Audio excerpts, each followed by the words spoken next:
5. La conclusión práctica. Cristo se sometió a la rendición y la humillación perfectas. Perfectas porque Él era Dios. Rendición y humillación porque era un hombre. La creencia cristiana es que si nosotros compartimos de algún modo la humildad y el sufrimiento de Cristo, también compartiremos su conquista de la muerte. Encontraremos una nueva vida después de muertos y en ella nos haremos criaturas perfectas y perfectamente felices. Esto significa algo mucho más importante que intentar seguir sus enseñanzas. La gente a menudo pregunta, ¿cuándo tendrá lugar el próximo paso en la evolución del hombre? El paso hacia algo más allá de lo humano. Pero para los cristianos este paso ya ha sido dado. Con Cristo apareció una nueva clase de hombre, y la nueva clase de vida que empezó con Él nos ha de ser dada. ¿Cómo va a suceder esto?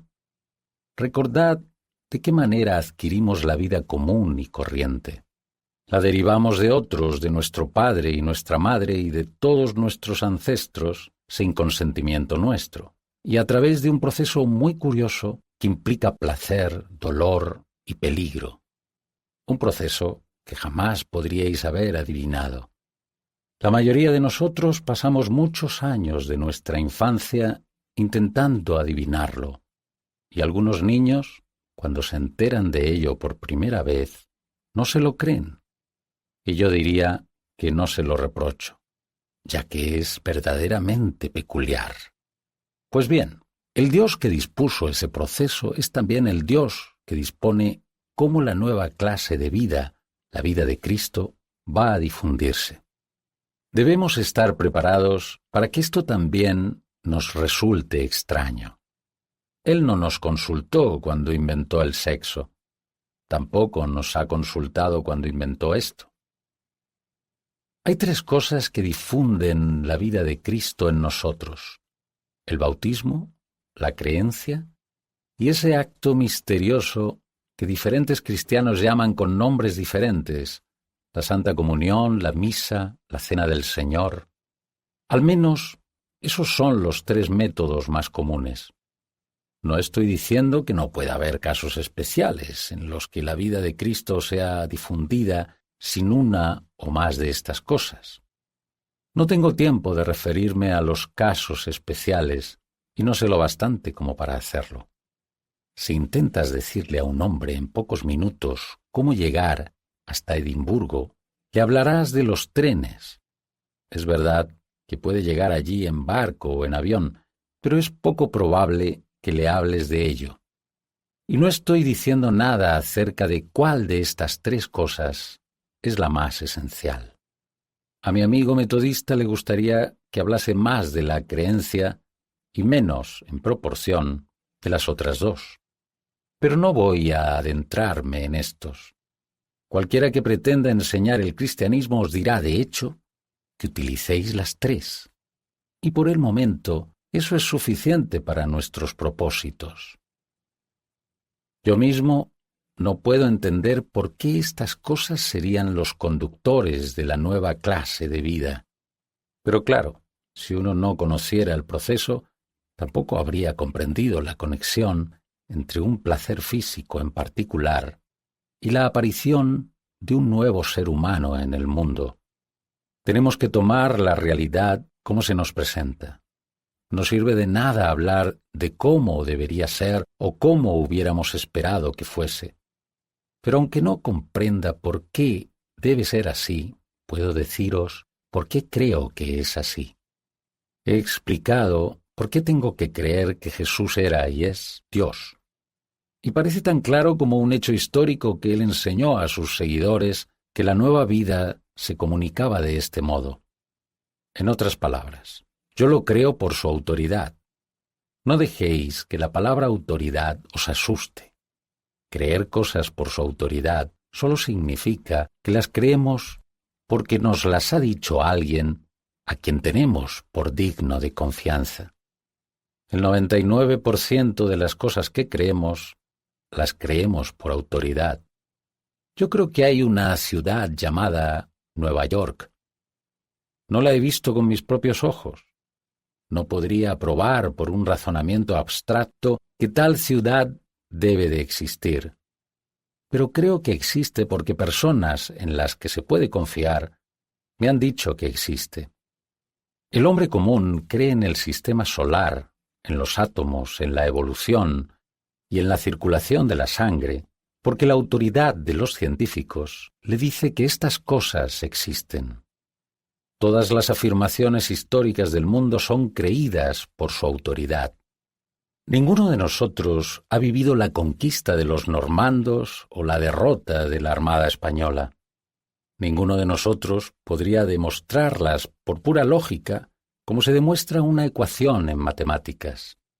Creemos en ellas, sencillamente, porque personas que sí las vivieron dejaron escritos que hablan de ellas.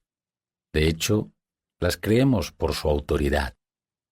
Un hombre que desconfiase de la autoridad en otros temas, como algunos desconfían de la religión, tendría que resignarse a no saber nada en toda su vida.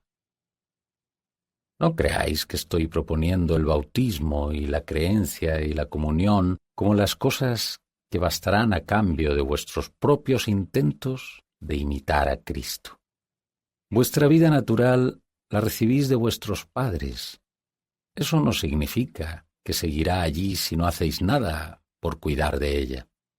Podéis perderla por negligencia o podéis despreciarla suicidándoos. Tenéis que alimentarla y cuidar de ella, pero recordad siempre que no estáis haciéndola, que solo estáis preservando una vida que obtuvisteis de alguien más.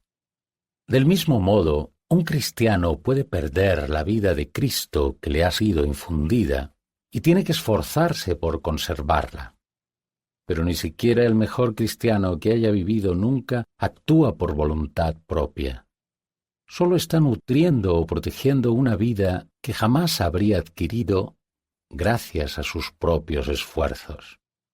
Y eso tiene consecuencias prácticas. Mientras la vida natural esté en vuestro cuerpo, hará mucho por reparar dicho cuerpo. Heridlo y hasta cierto punto cicatrizará, lo que un cuerpo muerto no haría. Un cuerpo vivo no es un cuerpo que jamás se lastima, sino un cuerpo que hasta cierto punto puede repararse a sí mismo. Del mismo modo, un cristiano no es un hombre que no peca nunca, sino un hombre al que se le ha concedido la capacidad de arrepentirse, levantarse del suelo y empezar de nuevo después de cada tropiezo.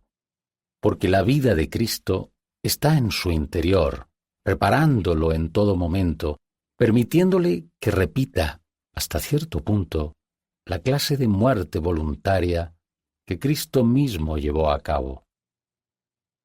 De ahí que los cristianos estén en una posición diferente de otras personas que intentan ser buenas. Estas tienen la esperanza de que, siendo buenas, agradarán a Dios si éste existe, o, si creen que no existe, al menos esperan merecer la aprobación de otras personas buenas. Pero los cristianos piensan que cualquier bien que hagan proviene de la vida de Cristo en su interior. No creen que Dios nos amará porque seamos buenos, sino que Dios nos hará buenos porque nos ama. Del mismo modo que el tejado de un invernadero no atrae el sol porque es brillante, sino que se vuelve brillante porque el sol brilla sobre él. Y quiero dejar bien claro que cuando los cristianos dicen que la vida de Cristo está en ellos, no se refieren simplemente a algo mental o moral. Cuando hablan de estar en Cristo o de que Cristo está en ellos, esto no es solo un modo de decir que están pensando en Cristo o imitando a Cristo. Lo que quieren decir es que Cristo está de hecho obrando a través de ellos, que la masa entera de cristianos es el organismo físico a través del cual actúa Cristo, que somos sus dedos y sus músculos, las células de su cuerpo. Y tal vez eso explique un par de cosas. Explica ¿por qué esta vida nueva se propaga no sólo por medio de actos mentales como la creencia, sino por actos corporales como el bautismo o la comunión? No es solamente la propagación de una idea, se parece más a la evolución, un hecho biológico o superbiológico. No sirve de nada intentar ser más espiritual que Dios. Dios nunca tuvo intención de que el hombre fuese una criatura puramente espiritual. Por eso precisamente utiliza substancias materiales, como el pan y el vino, para infundirnos esa vida nueva. Tal vez esto nos parezca burdo o poco espiritual, pero a Dios no. Él inventó la comida. Le gusta la materia. Él la inventó. He aquí otra cosa que solía intrigarme. ¿No parece terriblemente injusto que esta vida nueva esté limitada a las personas que han oído hablar de Cristo y son capaces de creer en Él? Pero la verdad es que Dios no nos ha dicho qué ha dispuesto con respecto a todos los demás. Sabemos que ningún hombre puede salvarse si no es a través de Cristo, pero no sabemos que sólo aquellos que le conocen puedan salvarse a través de Él. Pero entre tanto, si os preocupan aquellos que han quedado fuera, lo menos razonable que podéis hacer es quedar fuera de vosotros. Los cristianos son el cuerpo de Cristo, el organismo a través del cual Él trabaja. Cualquier adición a ese cuerpo le permite a Él hacer más. Si queréis ayudar a aquellos que están fuera, debéis añadir vuestra pequeña célula al cuerpo de Cristo, que es el único que puede ayudarlos. Cortarle los dedos a un hombre sería una extraña manera de hacer que trabajase más. Otra posible objeción es esta. ¿Por qué Dios desembarca disfrazado en este mundo, ocupado por el enemigo, e inicia una especie de sociedad secreta para boicotear al demonio? ¿Por qué no desembarca por la fuerza? ¿Por qué no lo invade? ¿Es que no es lo bastante fuerte? Bueno, los cristianos creemos que desembarcará por la fuerza, aunque no sabemos cuándo. Pero podemos adivinar por qué está retrasándolo. Quiere darnos la oportunidad de unirnos a su bando libremente. Supongo que ni vosotros ni yo hubiéramos respetado mucho a un francés que hubiese esperado a que los aliados entrasen en Alemania para anunciar entonces que estaba de nuestro lado. Dios nos invadirá, pero me pregunto si las personas que le piden que interfiera abierta y directamente en nuestro mundo se dan cuenta realmente de lo que ocurrirá cuando lo haga. Cuando eso suceda, será el fin del mundo. Cuando el autor sube al escenario, la obra ha terminado. Dios va a invadirnos, es verdad, pero ¿de qué servirá decir entonces que estáis de su lado? Cuando veáis que el universo natural se difumina a vuestro alrededor como un sueño y que algo más, algo que os hubiera sido imposible concebir, aparece de pronto. Algo tan hermoso para algunos y tan terrible para otros, que ninguno de nosotros tendrá la posibilidad de elegir. Pues esta vez será Dios sin su disfraz, algo tan sobrecogedor que inspirará a un amor irresistible o un odio irresistible a todas las criaturas. Entonces será demasiado tarde para elegir un bando u otro. No sirve de nada decir que elegís permanecer acostados cuando se ha hecho imposible que estéis de pie.